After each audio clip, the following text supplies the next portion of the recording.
Ask Ye Anything, a podcast presented by Mosher Consulting. Join us every Wednesday to find out who from Mosher's more than 200 resident experts we'll be talking to and what they're focused on at the moment. Trends, security, setup. Ask Ye Anything, and we'll give you our best answer. Go! Hello, everyone, and welcome to another edition of Ask Ye Anything presented by Mosher Consulting. I'm your host, Angel Leon, Mosher's HR advisor. And on this episode of Ask Ye Anything, we are talking with Malinda Lowder, Mosher's marketing lead and brand ambassador. And we want to talk about green IT. Malinda has been a creative specialist in Indianapolis for 25 years, doing advertising and marketing work for retail stores, nonprofits, radio stations, and technology companies. At Mosher, in addition to leading the marketing efforts, Malinda has supported conservation initiatives and started green programs. It is great to talk to you about this topic today, Malinda. Thanks for being here. Thanks, Angel. It's great to talk to you. Let's start with the questions. Every company should be environmentally conscious in this modern world. But why are computer technology companies particularly interested in this? Well, a technology company has all of the normal environmental concerns as any other office, such as using paper, resources like lighting, heating, cooling the office space, but tech has more responsibilities. Computers use a lot of power. Data centers full of servers use a lot of power, and they produce a lot of heat. That heat has to be cooled all year round to keep them functioning. And computer hardware uses a lot of resources in their production. Parts of computer equipment are made from toxic materials such as lead, mercury, PCBs, and those need to be both responsibly sourced and disposed of properly. Green IT is kind of a complicated ball to unravel. Yeah, and I agree. And if anybody that's worked in IT out there has ever been to a server room, they know for sure that those things can get very hot. So, Malinda, you mentioned green IT. For those of us that don't know, what is green IT? So the term green IT or green information technology is really about using computer resources efficiently. You have to combine reducing hazardous materials, maximizing energy efficiency during a machine's life cycle, and recycling older technologies and outdated products. So green IT really tries to minimize the negative impact of essential IT operations on the environment by designing, manufacturing, operating, and disposing of computers in environmentally friendly ways. Interesting. So it's really about power usage, e-waste handling, and green manufacturing, right? Yeah, those are really the three major branches of the green IT tree: green usage, green disposal, and green design and manufacturing. Green usage is really the first part. It's really about the power that our machines use and trying to be aware of that. Part of green IT thinking is really cooked into our modern hardware to begin with. Early computers in the 80s, 90s consumed large amounts of power. There was no thought put into things like sleep modes or power down cycles. In 92, the EPA came up with the Energy Star labeling system. And what it really did was made people aware of the energy usage of the machines they were buying, not just computers, but all appliances. And the result is that people became aware of it and they started purchasing things that were more efficient. Computers really took off in that area. As a result of the rating system, computing devices, they now use up to 40% less energy than they did back in those days. And there's a lot of ways, besides just how they're manufactured, there's a lot of other ways we can watch our power usage and be aware of it. When you go out to purchase a new machine, think about whether you need a desktop computer or if a laptop will work for you. The average laptop now only consumes 1/5 of the energy of a desktop PC. So if you're only going to own one computer, you should probably consider if a laptop would work instead of a desktop model. And if it doesn't, if you have to have a desktop model, think about maybe you can go to the smaller form computers that are desktops. They use a little bit less power, take up less space. If that works for you, that's a good option. Yeah, and those small form factor PCs or for many of the other brands, I mean, they do use less power, they do consume less. And so the heating factor, like we were talking about with the server room, you can definitely feel it. When you put a laptop on your lap, for lack of better terms, you feel that heat emanating, especially when you got several different software running at the same time. So that's really interesting how you put that. But power usage, is not just about the abilities of the machine. It is about how we use it, correct? Yeah, that's absolutely true. There's a lot of education that needs to be done about misunderstandings of computer usage. Some people think that shutting down and then restarting your machine later consumes more energy than just leaving it running the whole time that you're gone from it. I am literally the worst offender of this. At this point, we're sitting here today, my computer hasn't been shut down in months. But the truth is, the surge of power that your PC uses to boot up is far less energy than if you left it on for just 3 minutes. So shutting down your PC when you're not using it not only conserves power, but it adds time to the life of your machine by not wearing it out quite so quickly. And it's also, modern machines have a lot of settings that can help us save power and save wear and tear on our machines. If you go into the settings of your computer, there's a lot of power saving modes you can turn on. You can make your computer go to sleep if you're away automatically, so you don't have to think about it, inactivity modes and other options. Software development in general has a role in all of this too. There are 3 major operating systems, and Angel, I have a question for you. Of the 3 operating systems, Mac OS, Windows, or Linux, which do you think is the most green operating system? Well, I'm going to be honest. I use, for the most part, a Mac OS. I do have a Windows PC at home as well. I want to say Mac OS. I don't know that much about Linux, to be honest, but I would say Mac OS because I know Apple has made a lot of strides in that department in some of their machinery, in some of their software. When they do software updates, they've done a lot of new work related to the development of just their operating system being more green overall, but I'd like to hear your answer. Mac has put a lot of work into their operating system, their machines, and have put a lot of energy efficiencies in. But of the 3, Mac OS, Windows, and Linux is actually the most green operating. Oh, wow. Yeah. So it's also the least popular. It is the one that is has the least market share, but it is definitely designed and written with a lot of green IT initiatives built into it. And it's primarily due to the efficient power consumption of the operating system. It's estimated that thousands of megawatts of power are wasted every year due to just idling computers. And Linux, from the beginning almost, has had features that are built into their system, native hibernation utilities and other power conservation and efficiency things. So it's interesting because nowadays, just talking in general, I mean, I hate to take on Mac OS, but just because it is what I'm currently using at the moment. But as I look at my battery resources right now on it, I know that they have a feature in there that basically allows me to optimize my battery charging. That I know it necessarily doesn't have to do with green technology, but the fact is that it conserves the energy that I'm wasting basically to charge it. And it kind of puts it on hold for a certain amount of time if it figures that I'm not going to be doing anything big as far as just developing or maybe just watching a movie or watching a video off of YouTube. So I find it interesting how those things correlate with what we're talking about, in that these new systems have put these options in place so that we can optimize our batteries and towards, a longer run of just basically having better consumables, right? Yeah, absolutely. And all of the companies, all of the major systems, operating systems are putting these things in place. When you buy a new computer, a lot of them will default to the more power efficient options, and you can go into your settings and sometimes even make it more efficient, make your sleep happen earlier of your system and things like that. But we're seeing a lot more of this built and cooked into the operating systems. I have a real quick nerdery point of information based on an article that I was reading late last week. Apple OS is no longer the second most popular operating system out there. It was recently overtaken by Chrome.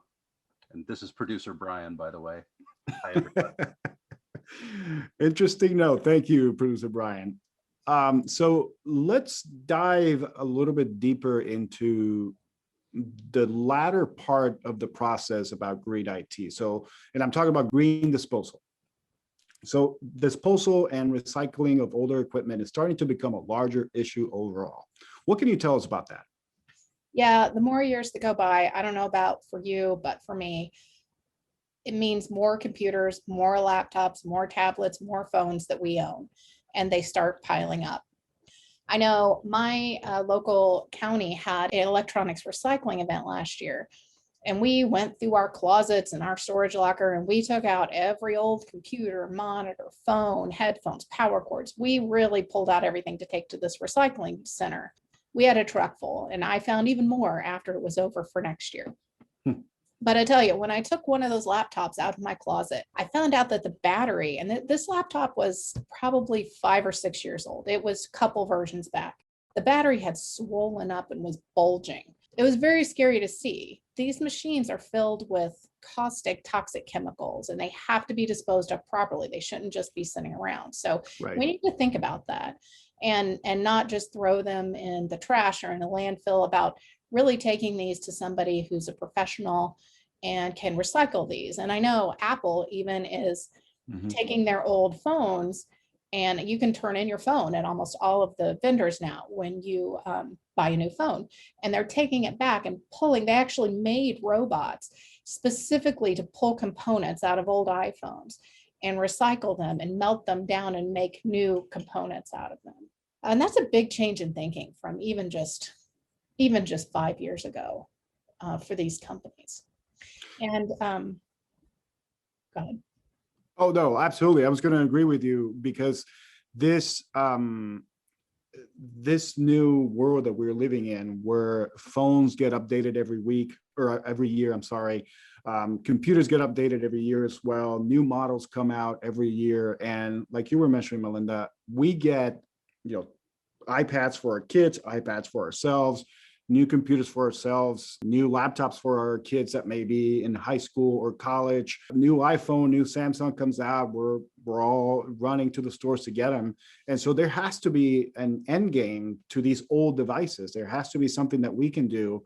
And like you were mentioning, some of these places are now taking these in. They've built the technology so that humans don't have to be on the same room, basically, where they take all these toxic components and kind of get rid of them. So what else can you tell us about this? There's a lot more options now for recycling your electronic equipment. I know, like I mentioned, our local government has every year an electronics recycling day. I've seen other charities do it. They can get some money from recycling things. I know some big box stores like Best Buy, they have recycling programs. Sometimes you have to pay a little fee for them to take certain things. Other times there may be a little bit of a reward for bringing it in.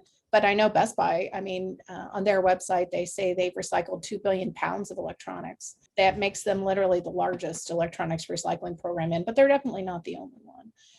I know our company, Mosier Consulting, every year they bring in an outside company that comes to our office one day a year and they take our electronic recycling, the machines that Mosier has replaced and we no longer use, but they also take any for any of our employees. And that is just a nice service to offer, help people get this stuff done properly. But even with all of these efforts, half of the computers out there are still not disposed of properly, and they end up in landfills or uncontrolled places. Yeah, it's interesting because we do offer that service here at Mosier, not just for the equipment that we use, but also for our employees. But you're right. I for one have I hate to keep mentioning the name, but I have a MacBook that's about 8 years old that last year, late in the year, I had the hard drive replaced because it's still a good working laptop. So once I got that, I actually got a new SSD drive, and now it works very quickly. It works like it did 8 years ago. So I'm very happy. And that's one of the things we could do. One of the things we can do is just use our equipment for longer periods of time so that we don't need new equipment quite so often. Like you did, we could get our things repaired or improved, or sell it to someone else who is going to use it consistently if you are going to upgrade to something new.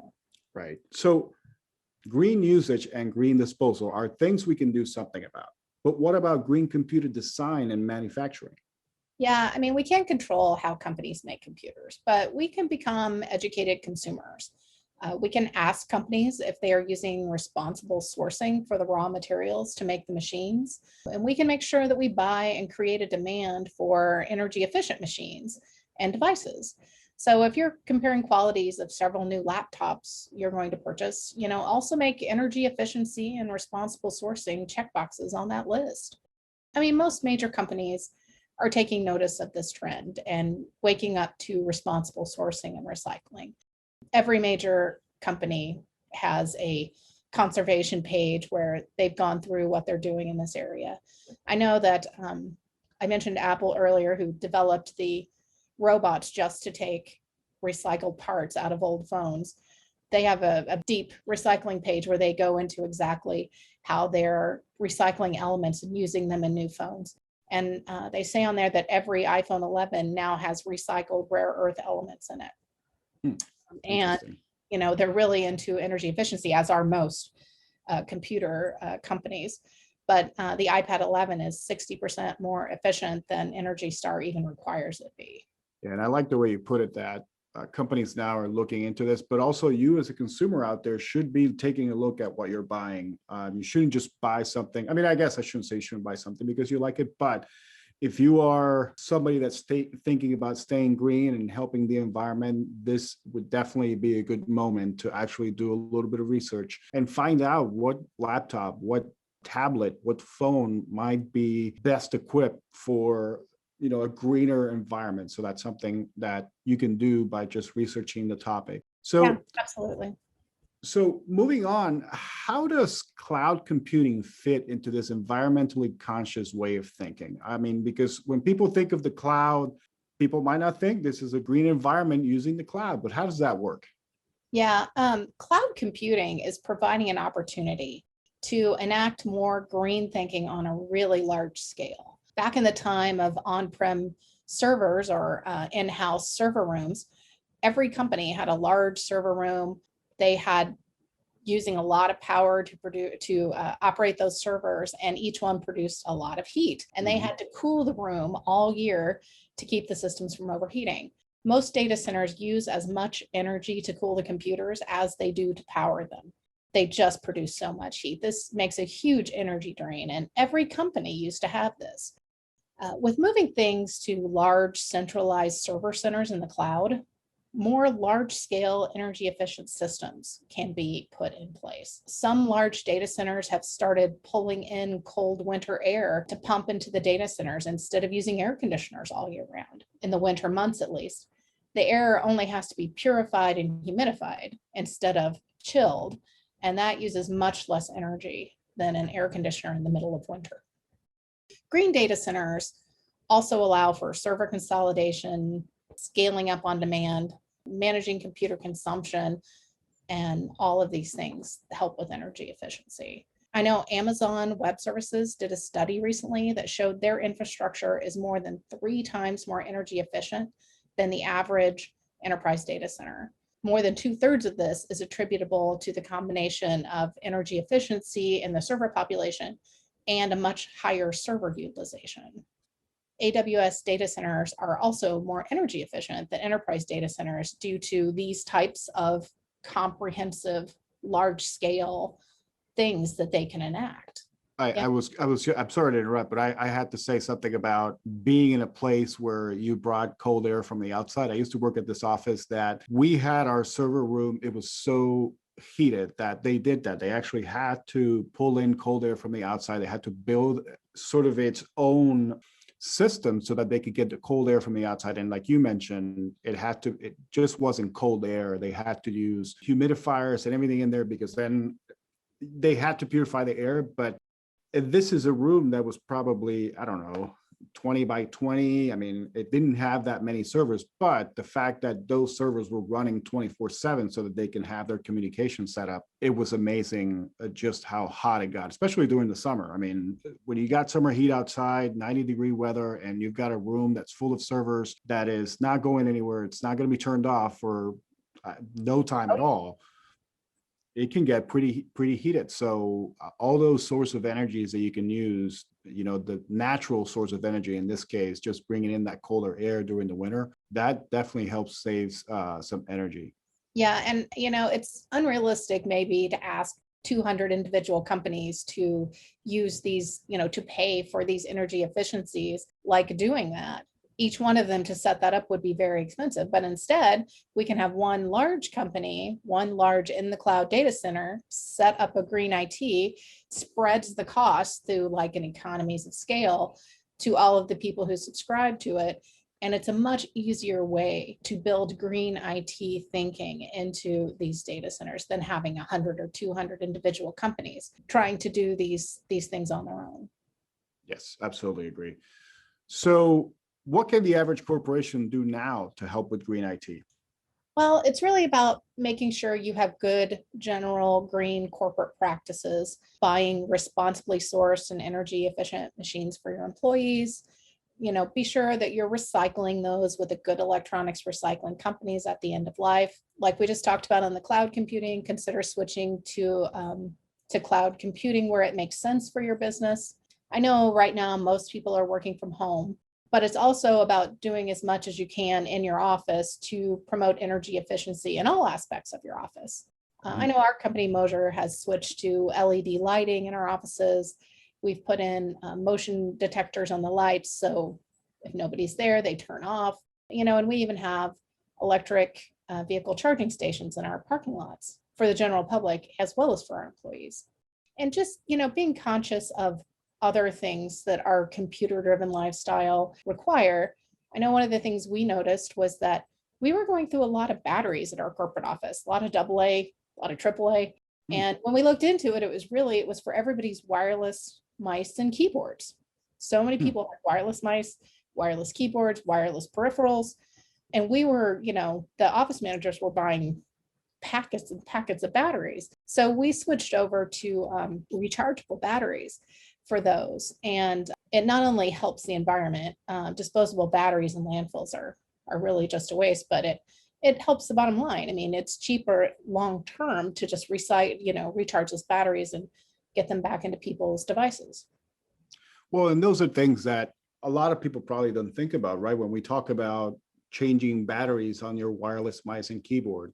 I know I have a keyboard that takes basically any sort of light and turns it into power, and that's how it works out. My mouse I know has batteries, but I know I turn it off whenever I'm done for the day. I just flip a button and it's off. But that actually segues nicely into the next question, which is, with everybody working from home at the moment, what are some small things that we can do to be more green in our habits in our home offices? And this, looking at what you just said about something as simple as changing just a pair of batteries on your mouse, what else could we do? Sure, and there's tons of things to think about. When you're buying a piece of computer hardware, like a thumb drive or something like that, or even a new laptop, when you're thinking about the hard drive, think about SSD drives and HDD drives. It's two different kinds of drives you can have. The SSD drive uses less power than HDD drives, and they're faster. Now, they're more expensive, but it is a lot more efficient in energy and time to use the SSD drive. Also, like we talked about, just be aware of your Energy Star ratings and your energy efficiency. Definitely use the sleep mode or hibernate feature that's in the settings of your operating system and enable any power management you can. Turn off your computer when you're not using it. And don't use your screensavers. I know screensavers are fun, and they're probably a habit that I got into back from the old days of monitors that would get burnt in, but screensavers use a lot of power and they keep your machine running and working instead of resting.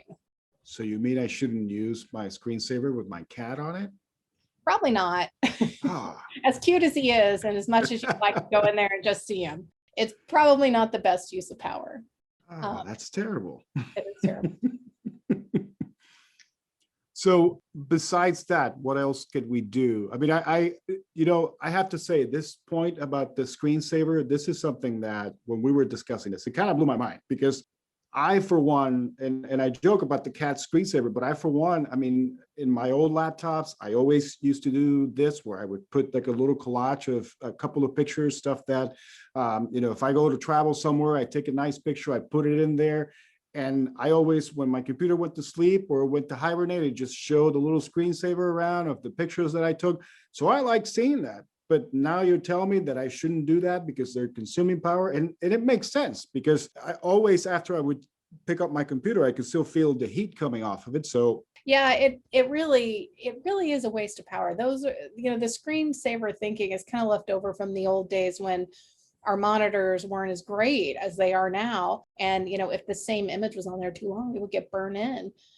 So we can have so many great screensavers and cool things, and you can make so many neat things, and I love it. But if you think about what it's doing, it's sitting there and using power. It's using your computer's tech to, it's working your computer and putting hours of work on your computer. Even though it's simple work, it's still making it process things the whole time and just using power. You know, if you really like that picture you took your vacation, you know, make it your desktop image so that you see it the whole time you're there, not the whole time you're gone, and things like that. That's definitely a good tip. That's definitely a good tip, and I really appreciate it. Malinda, it has been an honor to talk to you today about green IT. I know I really appreciate it. I learned a couple things today. I shouldn't be using my cat screensaver anymore, but I guess it's important to save the planet, to make sure that we're doing everything in our power to be more green, to be more conscious. So thank you very much again for talking to us today. Thank you. All right, everybody, that's our episode for this week of Ask You Anything. We hope you enjoyed my conversation with Malinda about green IT. We will be back next week with another episode of Ask You Anything presented by Motion Consulting, your technology partner. Until then, so long, everybody.